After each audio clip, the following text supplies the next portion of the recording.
السلام علیکم ورحمۃ اللہ۔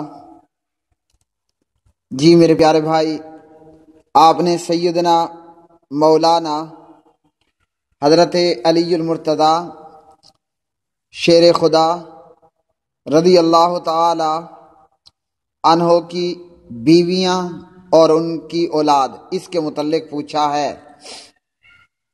تو جی میرے پیارے بھائی، تاریخ کے اندر بہت سے اقوال ملتے ہیں حضرت علی رضی اللہ تعالی عنہ کی بیویوں اور اولاد کے تعلق سے۔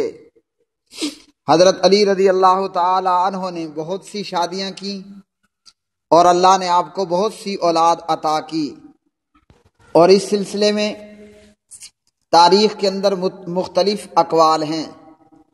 مثال کے طور پر تاریخ طبری، اسی طرح البدایہ والنہایہ، اور اس کے علاوہ جتنی تاریخ کی کتب ہیں مختلف اقوال ان کے اندر موجود ہیں، شیعہ کتب کے اندر بھی اور اہل سنت کی کتابوں کے اندر یا تاریخی کتابوں کے اندر بھی۔ ایک قول کے مطابق حضرت علی رضی اللہ تعالی عنہ کے بچوں کی تعداد 28 تھی، بیٹے بیٹیاں ملا کر۔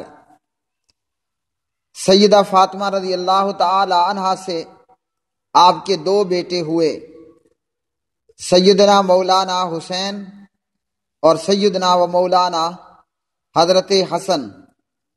اسی طرح 2 بیٹیاں ہوئیں، زینب اور ام کلثوم رضوان اللہ علیہم اجمعین۔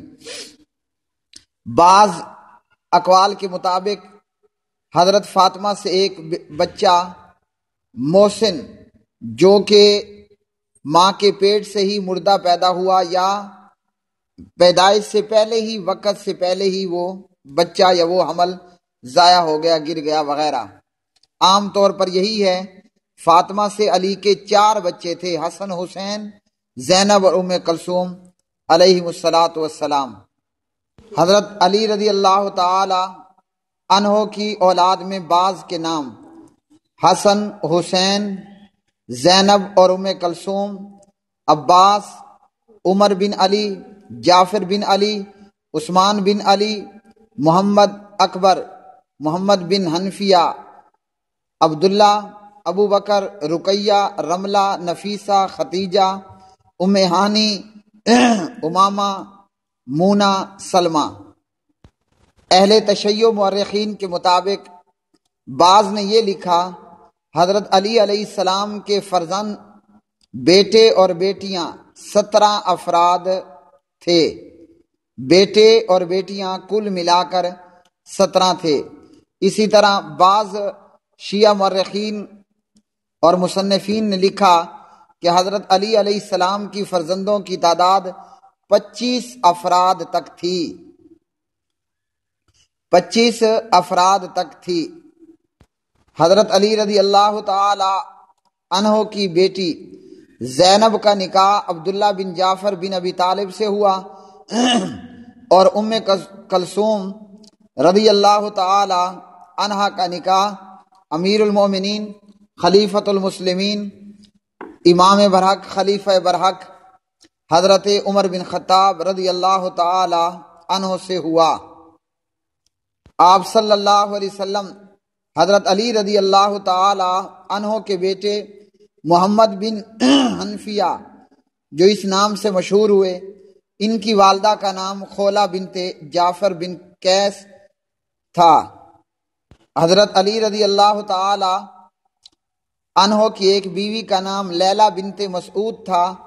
ان کی اولاد میں سے عبید اللہ بن علی تھے۔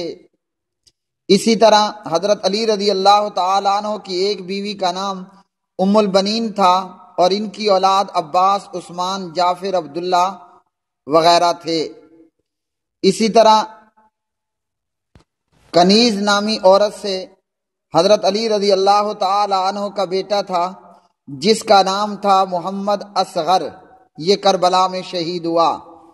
حضرت علی کی بیویوں میں سے اسماء بنت امیس تھی، اور ان کی اولاد تھی یحییٰ وغیرہ۔ اسی طرح ایک بیوی کا نام صحبہ تھا، ان کی اولاد کا نام تھا عمر اکبر، اور ایک بیٹی تھی رقیہ۔ حضرت علی رضی اللہ تعالی عنہ کی جو بیٹیاں لونڈیوں کنیزوں سے پیدا ہوئیں، ان کے نام تھے ام ہانی، میمونہ، زینب صغرا، اور اسی طرح رملہ صغرا، ام کلثوم صغرا، فاطمہ، امامہ، ختیجہ، ام الکرام، ام سلمہ، ام جعفر، جمانہ، نفیسہ وغیرہ وغیرہ، طبقات ابن سعد وغیرہ۔ مزید پیارے بھائی، یہ ڈیٹیل میں نے آپ کو بتا دی ہے، ایک پکچر بھی آپ کو دے رہا ہوں، اور یہ آڈیو بھی انشاءاللہ کافی ہے۔ کوئی اگر شخص آپ کو یہ کہتا ہے کہ آپ نے کہا کہ حضرت علی کی بہت سی بیویاں اور بہت سے بچے تھے، اور ایسا کہنے والا کافر ہے، تو وہ بے وقوف اور جاہل آدمی ہے، الجھنے کی ضرورت نہیں ہے۔ زیادہ بیویاں حضرت علی کی ماننا اور زیادہ اولاد بچے بچیاں ماننا یہ کفر نہیں ہے، یہ صحابہ کی شان تھی۔ خود ہمارے پیارے نبی صلی اللہ علیہ وسلم کی 11 بیویاں تھیں اور 4 لونڈیاں تھیں، اور عام مسلمان کو شریعت نے یہ اجازت دی ہے کہ کوئی بھی عام مسلمان، یعنی نبی کے علاوہ کوئی بھی مومن مسلمان ہے، وہ ایک وقت میں 4 بیویاں رکھ سکتا ہے۔ کسی کے طلاق ہونے یا مر جانے پر آگے سلسلے کو کنٹینیو رکھ سکتا ہے۔ واللہ اعلم بالصواب۔